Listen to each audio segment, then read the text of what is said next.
Om Orania se ideaal te bereik, moet ons aan 'n kernvereiste voldoen. Hierdie kernvereiste is nie deur Orania gekies nie. Hoekom? Want dit is die kernvereiste volgens die internasionale reg op selfbeskikking. As ons eerlik oor ons ideaal van vryheid is, sal ons dan ook aan hierdie kernvereiste vir selfbeskikking moet voldoen.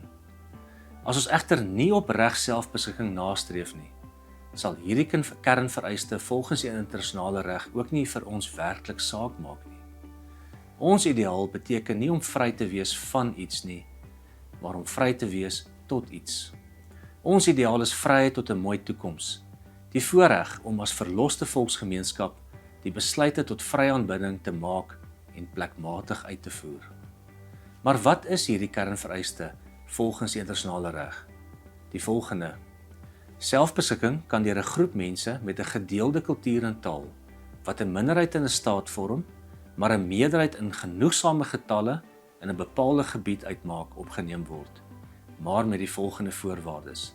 1.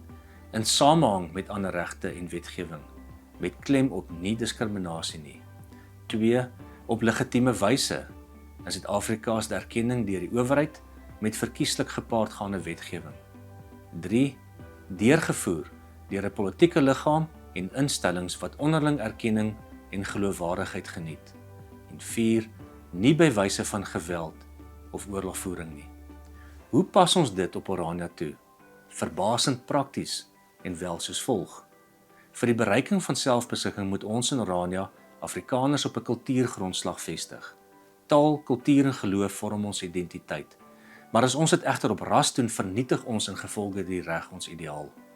Ons moet Afrikaners ook in groter getalle binne 'n bepaalde gebied vestig. Getalle en demografie. Ons moet bou om groter te word. Sonder genoegsame getalle kan ons nie ons selfbeskikking na 'n volgende stap neem nie. Ons moet instellings uitbou en versterk. Dit is die geordende gemeenskap wat selfbeskikking opneem. Ons moet op legitieme wyse aanhou poog om nog meer erkenning te ontvang, binne die reg, wettig en volhoubaar. Die geldende reg respekteer en nie onsself aan menseregte vergrype skuldig maak nie. As ons nie die reg respekteer nie, kan ons nie ook binne die reg op selfbeskikking 'n aanspraak daartoe hê nie. Ons moet nie onsself aan geweld skuldig maak nie. Ons moet ons reg op selfbeskikking opneem. Ingevolge die reg kry ons die geleentheid om die reg op selfbeskikking op te neem. Hiervoor moet ons mou oprol en werk. Terugsit en wag gaan geen vrugte afwerp nie.